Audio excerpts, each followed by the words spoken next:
Hello there and welcome. And I thought we'd get straight into it. I've got Richard, my co-pilot on this channel, on the line. And what are you thinking, Richard? I'm thinking I'm rather angry, to be honest with you. I've heard the news today that citizens of Northern Ireland have been relegated to secondary citizens through the repealing of Article 6 of the Act of Union between Northern Ireland and the rest of the United Kingdom. I just question the government's commitment to the Union. And if there is no commitment to the Union because of this very simple fact, not just that fact, the fact that the driving factors of independence are not being addressed, it just makes me flabbergasted that we have we've essentially just got a prime minister who is not pushing either way right now. It's lunacy, absolute lunacy. You don't send your negotiators into negotiation whilst demoting one of the sides that you're meant to be representing, and ridiculous. And it's about bloody time that we saw a government that said either way, look, we are pro-union or we are not pro-union. Never mind the rhetoric of the Conservative and Unionist Party government in name only, pushing forward, saying, oh, we're trying to keep the union together. And at the same time, their actions go completely against their words. Sorry, very angry today. I mean, I'm assuming what you're talking about is this case that's going through the Northern Ireland High Court at the moment, which Ben Habib was talking about, where he's presented a case saying that the UK government has broken the Good Friday Agreement, the Act of Union 1800, as well as other legislation, by going forward with this protocol. And what happened was that the lawyers for the United Kingdom in the High Court in Northern Ireland, in Belfast, said, oh no, we've repealed part of the Act of Union of 1800 between Great Britain and Northern Ireland, what was then Ireland, but now just Northern Ireland. And therefore, because we've repealed basically Article 6 of that Act, the people in Northern Ireland aren't full UK citizens anymore. And that's the repercussions of what the UK lawyers are arguing in that court. Now, that sends out a massively negative message about the United Kingdom from the government lawyers. And worse than that, it sends the message to the European Union, then why are you fighting the protocol? You should just put a border down the Irish Sea, a full, total border, because you've already admitted that the people of Northern Ireland aren't full members of the UK anymore. So you've got to say to yourself, what's going on here? What is the plan?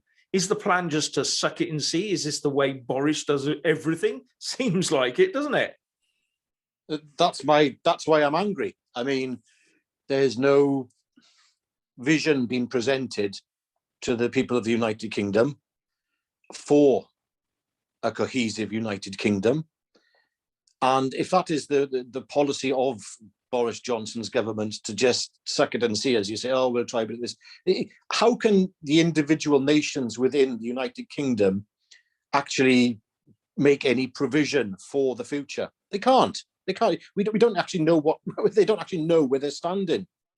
No, they don't. The people of Northern Ireland now, are they full citizens of the UK? Does this mean that they might become lesser citizens in time as time goes on? Has Boris made some sort of deal with the Republic of Ireland to make Brexit work by handing Northern Ireland over bit by bit, slowly? You do wonder, don't you? And what do the people of Scotland feel? Well, if you're going to throw the people of Northern Ireland under the bus, we next. You know, I just find it quite ludicrous. I did a video on it a while ago, but Ben Habib has brought it out again and pointed this out, and it's just not making any traction in the press at all, and it should be.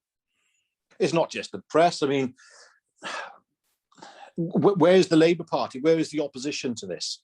This reveals, I think, indeed, the Labour's position on their commitment to the United Kingdom, the fact that they're not working as an effective opposition in any shape. Well, the people of Britain have a great disservice done to them right now through the quality of politicians that we have representing us, the general lack of cohesive ideology within all the major parties.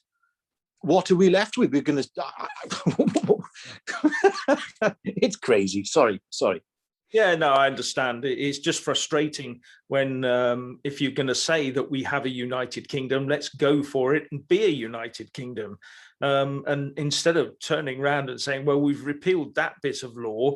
But remember, that was repealed by implied repeal. It wasn't done in black and white. They didn't write in the statute that brought the protocol into existence, look, we've repealed this part of old legislation to make this work. No, they did it behind closed doors, secretly, sort of, don't tell anyone and they won't notice. The people of Northern Ireland won't notice they're not actually in the UK anymore. Just ludicrous, absolutely ludicrous, and an extraordinary state of affairs. But on the other side of the coin, at least Lord David Frost is pushing hard against the protocol in the negotiation side, and he's sort of needling the EU, and they are beginning to sort of feel the heat of it. So it's good to see that side of things. But when the lawyers, you've already lined up your own lawyers against what Lord Frost is trying to do, then you do wonder what's the overall cohesive thinking here. Oh, absolutely. It beggars belief that right now we have turned the citizens of Northern Ireland into second-class citizens. They're not even, what is their legal standpoint now? How do they fare in terms of their relation and association to the rest of the United Kingdom? This is very worrying. That is a fundamental question, because by admitting they've done that, the government has admitted that it's broken the Good Friday Agreement that says that there shall be no constitutional change to the people of Northern Ireland without their consent, without their explicit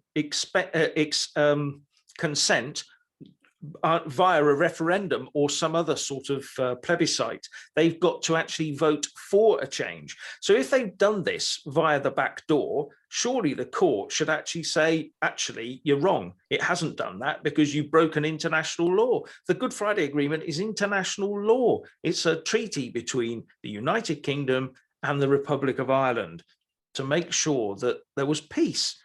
And everybody seems intent on breaking it at the moment. Yes. Once again, I think the underhanded display by this government it's become part of the hallmark of Boris Johnson's administration. Everything has been done underhanded. I can't say too much about that, of course, not allowed to. But yeah, sorry, carry on. Yeah, so basically we're in that situation. But as I said, Lord David Frost is at least trying his best. He's got the EU thinking, and they're scratching their heads now. And he's sticking to his guns. And he said today that the fishing rights are ours and we'll sort them out the way we want them, which is going to upset the French. And he's also sort of said that we're sticking by our actions on the protocol, which is very good to see, because what he's saying is that the protocol is light touch and the EU is trying to make it heavy touch, or heavy boot, should I say, and trying to use it as a weaponized football, a political football in this game of Brexit. And it's upsetting everyone in Northern Ireland on the unionist side. And but the EU doesn't care about that. Anyway, Lord Frost is playing this game, and actually a report have been surfacing over the last couple of weeks, I suppose, that the EU is now thinking that they might have to change tack on this slightly. And when I say slightly, it's quite a big change, really. What they're saying is that there are rumours coming out that they might have to impose a border in the European Union between the Republic of Ireland and the rest of the EU. instead of having a border between Great Britain and Northern Ireland. Now, well, if that was to happen, it would completely reverse the situation overnight and turn the tables completely. And you'd have the people in the Republic of Ireland exporting to the rest of the EU and finding themselves with a customs wall. Yes, and that would, again, if you, this is hitting Ireland on a double front, because you have the people of Northern Ireland. Yeah, the people of the North of Ireland are now very, well, rightly so, I'd imagine, should be quite insecure in their position within the United Kingdom. And then you've got the people of Southern Ireland who are, again, now face an incredible amount of bureaucracy with their exports. And I think I'd be feeling rather insecure if I was living in Southern Ireland as to whether I am a fully fledged EU citizen. So, yeah. Yeah, that would go for both sides. But if they were to impose that type of border between the Republic of Ireland and the rest of the EU, then there would be no need for a border down the Irish Sea between Northern Ireland and the rest of the UK. So we could quite happily trade, and it would be up to the EU to sort their internal market out, their customs union and their single market. It would be up to them to sort it out, which is exactly the right solution. It's their single market. We shouldn't be protecting it for them. They should be protecting it via the way they think they should do. And they'll do a wonderful job. Look at what they're trying to do with us. Can you imagine them imposing that on the Republic of Ireland? The poor old Republic have got enough problems in trying to stop corporation tax hits, let alone suddenly finding themselves cut off from the rest of the EU. Yes, you might actually find the people of the Republic of Ireland voting to join the United Kingdom. Yeah, I'm not sure about that one. No. Yeah, the big thing for them is the monarchy and all that, because remember, Sinn Féin MPs don't swear allegiance to the crown, so they can't actually sit in Westminster. Oh, no, so, yes. But I could imagine it would create a very sort of... It might actually push forward the Irexit position for Ireland leaving the European Union and being able to decide its own fate a little. I mean, there could be even some kind of trade agreement between Ireland and the United Kingdom in a single body type affair. Well, actually, and that would strengthen the hand of Ireland and the United Kingdom. Yeah, the Ireland, their biggest external markets are actually the UK and, believe it or not, the US. Massive trade between, I think it's 60% of their trade is done with with us and the US. So in actual fact, they're in a pretty strong position to have their own setup and be where they are, and walk away from the European Union.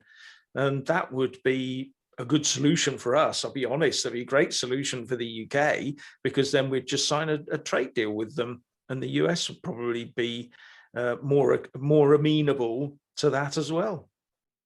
Yes, I agree. Yeah. I think that this could work in reverse, you see, for a lot of people, with sympathies towards independence, myself included, amongst the devolved nations. But it could actually work against it, because what you might see is a strengthened United Kingdom with Ireland in a trade agreement with mainland Britain. Yeah. Yes, it would. I think that would go a long way, but we're a long way from that.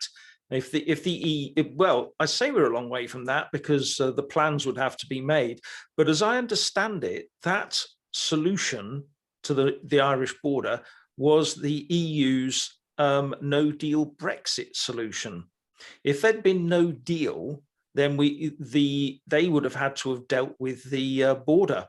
They would have had to have dealt with the Irish border problem themselves. And that was the no-deal Brexit solution, was to have a border between Ireland and the rest of the EU. So, they've got the plans there, I think.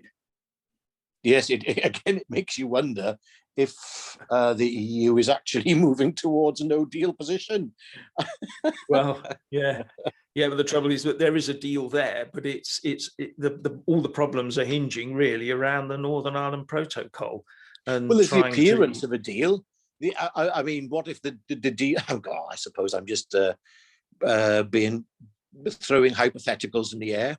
But what if the end game was always to have a no deal, but to have appeared to be pragmatic and to have given the pretense of a workable deal that was never there in the first place, just to appease possibly those within the EU? I don't know. Yeah, I would think that's maybe a stretch too far. I think they were going for a deal. Both sides wanted a deal, but at the end of the day, that the UK deal meant full sovereignty, and the EU deal, the EU want a deal that meant full sovereignty for them over everything, including us. And that's how they see these things. They don't like the thought of people walking away and being sovereign and still having a successful time. The thought of the UK being successful to them is, anathema. They do not want it. Oh, yeah. My original point, though, still stands that I'm just very angry at the way that these negotiations have taken place, especially in terms of turning the people of Northern Ireland to second-class citizens, which is a clear message out to the rest of the country that the union could very well be on borrowed time. And I'm not talking in the next 10 years, I'm talking in the next 2 years. So I think that's a bit soon. Well, maybe and maybe not. I mean, at the end of the day, if you're telling the people of Northern Ireland, sorry, you no longer hold the same status as the Welsh, Scots, and English, then that is quite a bold statement about the state of the United Kingdom. And how can the rest of the United Kingdom then make provision if they're not being given a clear picture of the government's intention in these negotiations? There may be quite a thin veneer over all of this on the part of the British government to be seen to be doing the right thing. However, their actions right now, this news has totally thrown me, to be honest with you. So I have talked about it before, but it is very sort of puzzling and worrying for those who believe in the United Kingdom that the Conservative and Unionist Party would take this stance. But just think, what happens if the courts agree with them? What happens if the court says, "Yep, you're absolutely right. The people of Northern Ireland are second-class citizens in the UK." Well, that would be that's going to bolster the give the SNP and Nicola Sturgeon a hell of a boost. Say, look, that's how the nations are fed. That's how they're viewed. So it's not fed. That's how they're viewed by the British government, the devolved nations. So right, okay, come on, guys, off we go. And that's exactly right. As I said before, look, if the UK is to split up, who do you want to lead you out? Do you want to have somebody who's going to throw you straight back into the arms of the EU, or do you want to have an independent Scotland, Northern Ireland potentially independent, or part of the Republic of Ireland, which in itself would mean it going back into the EU, or is the destabilising of the North-South divide within Ireland a mechanism for the future of Ireland itself leaving the EU? It just throws everything up in the air. It creates so much confusion. Yeah. Maybe that's the plan. Confuse everybody. Including the government. Yeah. Well, I'm completely flummoxed by it today. Okay. Well, we'll just remain flummoxed the rest of time, I think, on this one until we get a decision one way or other from the courts and see where that leads. But I'm very, very surprised. I was surprised at the time, and Ben Habib reminded us all today of this situation, which, as far as I'm concerned, hasn't been treated with the gravity it actually deserves. It's a big thing when you turn round and say that that group of people within our country aren't as good as those people over there. They're going to be treated separately. And the whole idea of all of this was to uphold the Good Friday Agreement, which says they are part of the United Kingdom fully and totally. And to say that we're upholding that part of the Good Friday Agreement that says they're part of us, but we're getting rid of the fundamental treaty from the 1800s that says they're part of us, is just totally and utterly ridiculous. Yeah, and as I said, where is the Labour Party's opposition to this? Why aren't they holding the government to account? What on earth is Keir Starmer and the rest of the idiots in Labour? Where is the opposition? Why aren't they up in arms? And that says a lot. That says a lot about how, well, it says a lot about how Labour view the union itself. I mean, let's not forget, the union is based around the monarchy, and they're all anti-monarchists anyway. So, yeah. Yeah, you do wonder, don't you? Anyway, I think we'll just leave it there and let it all sort itself out over time. We'll probably be reporting on this again next week. Indeed. So what I'll say is thanks everyone for watching, and let's leave it there, and please like and comment below.